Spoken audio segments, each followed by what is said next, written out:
dibuat untuk memenuhi tugas kelompok mata kuliah bimbingan konseling kelas C PGMI IAIN Pekalongan. Langsung saja perkenalkan nama anggota kelompok 11, Fitrianti NIM 2319125, kedua Sinta Amalia 2319135, yang ketiga Rizka Miftahul dengan NIM 2319142, yang terakhir Safa Sabila dengan NIM 2319146, yang berjudul Perencanaan Program Bimbingan dan Konseling di MI atau SD. Yang pertama yaitu mengenai analisis kebutuhan. Analisis kebutuhan adalah kegiatan mengidentifikasi faktor-faktor pendukung dan penghambat proses pelayanan untuk menetapkan media yang tepat dan relevan dalam mencapai tujuan pelayanan yang mengarah pada pencapaian tugas perkembangan. Pengertian analisis kebutuhan secara diartikan sebagai suatu proses untuk mengidentifikasi pengetahuan, keterampilan, permasalahan, populasi, layanan yang diperlukan untuk mencapai tujuan. Berikut ini merupakan pelaksanaan analisis kebutuhan. Identifikasi kebutuhan bimbingan dan konseling merupakan kegiatan pengelompokan masalah yang berkaitan atau yang ada pada peserta didik. Kegiatan analisis pengukuran kebutuhan merupakan kegiatan penting dalam menyusun program bimbingan di sekolah. Langkah-langkah yang harus ditempuh dalam analisis kebutuhan dirinci oleh komprehensif oleh Kauman 1986 sebagai berikut. Yang pertama, mengambil keputusan mengenai penggunaan data pengukuran kebutuhan untuk perencanaan. Yang kedua, memilih tingkat kebutuhan pengukuran. Yang ketiga, mengidentifikasi orang-orang yang terlibat dalam pengukuran kebutuhan. Yang keempat, pencapaian kesepakatan dengan orang-orang yang terlibat dalam pengukuran tentang partisipasi mereka. Yang kelima, mencapai kesepakatan tentang tingkat pengukuran kebutuhan dan perencanaan dan lain sebagainya. Poin B yaitu ada penyusunan program bimbingan konseling. Program bimbingan dan konseling diartikan seperangkat kegiatan bimbingan dan konseling yang dirancang secara terencana, terorganisasi, terkoordinasi selama periode waktu tertentu dan dilakukan secara kait-mengait untuk mencapai tujuan. Penyusunan program bimbingan dan konseling dimulai dengan melakukan analisis kebutuhan atas apa yang dibutuhkan oleh konseli dalam rangka pemenuhan tugas perkembangannya. Data yang dihasilkan dari hasil analisis kebutuhan akan menjadi bahan acuan dalam penyusunan program bimbingan dan konseling.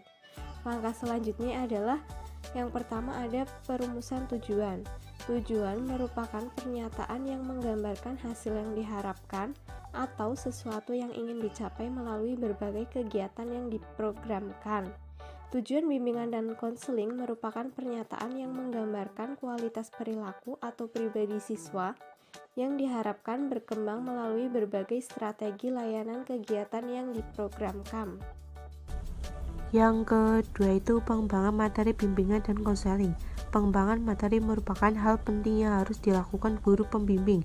Pengembangan materi bertujuan untuk memperkaya informasi yang diperlukan dalam menyusun materi layanan bimbingan dan konseling, dapat digunakan sebagai pedoman dalam memberikan layanan bimbingan dan konseling, memudahkan bagi peserta didik untuk mempelajari suatu kompetensi tertentu.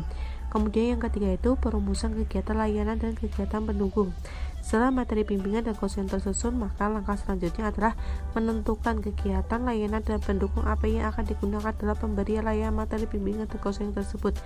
Kemudian yang keempat itu pengorganisasian program pelayanan bimbingan dan konseling. Program-program bimbingan dan konseling merupakan isi dari keseluruhan organisasi bimbingan dan konseling di sekolah. Program-program ini perlu disusun dengan memperhatikan pola umum bimbingan dan konseling dan berbagai kondisi yang terdapat di lapangan. Kemudian yang kelima itu penilaian program bimbingan dan konseling. Sebagai upaya pendidikan khususnya dalam rangka pengembangan kompetensi siswa, hasil layanan bimbingan dan konseling harus dinilai, baik melalui penilaian terhadap hasil layanan maupun proses pelaksanaannya. Penilaian ini selanjutnya dapat diberikan untuk melihat keefektifan layanan di satu sisi dan sebagai dasar pertimbangan bagi pengembangannya di sisi lain. Kemudian yang keenam itu penyusunan jadwal kegiatan. Program bimbingan dapat dilaksanakan dalam bentuk yang pertama itu kontak langsung, dan yang kedua itu tanpa kontak langsung dengan siswa. Untuk kegiatan kontak langsung yang dilakukan secara klasik di kelas perlu dialokasikan waktu terjadwal 1-2. Baik, materi yang selanjutnya yaitu perencanaan sarana dan biaya. Fasilitas atau sarana yang diharapkan tersedia di sekolah ialah ruangan tempat bimbingan yang khusus dan teratur, serta perlengkapan lain yang memungkinkan tercapainya proses layanan, bimbingan, dan konseling yang bermutu. Ruangan hendaknya sedemikian rupa sehingga di satu segi para siswa yang berkunjung ke ruangan tersebut merasa senang, aman, dan nyaman, serta sisi lain di ruangan tersebut dapat dilaksanakan layanan dan kegiatan bimbingan lainnya sesuai dengan asas-asas dan kode etik bimbingan dan konseling. Sarana yang diperlukan untuk penunjang layanan bimbingan konseling adalah sebagai berikut. Yang pertama yaitu tempat bekerja dan melaksanakan kegiatan bimbingan konseling. Yang kedua, peralatan instrumen BK, termasuk instrumen pengungkapan masalah dan kondisi siswa, baik yang bersifat tes maupun non-tes, dan format-format. Bahan-bahan informasi seperti informasi pendidikan dan informasi jabatan. Yang keempat ada buku-buku bimbingan, dan yang terakhir ada pedoman kegiatan. Selanjutnya, fasilitas dan pembiayaan merupakan aspek yang sangat penting dan harus diperhatikan dalam suatu program bimbingan dan konseling. Adapun aspek pembiayaan memerlukan perhatian yang lebih serius karena dalam kenyataannya aspek tersebut merupakan salah satu faktor penghambat proses pelaksanaan bimbingan dan konseling. Kesimpulan dari materi ini adalah analisis kebutuhan adalah kegiatan mengidentifikasi faktor-faktor pendukung dan penghambat proses pelayanan untuk menetapkan media yang tepat dan relevan dalam mencapai tujuan pelaksanaan yang mengarah pada pencapaian tugas perkembangan, penyusunan program pengacu pada data hasil analisis kebutuhan sebagai langkah pertama dalam menyusun program bimbingan dan konseling.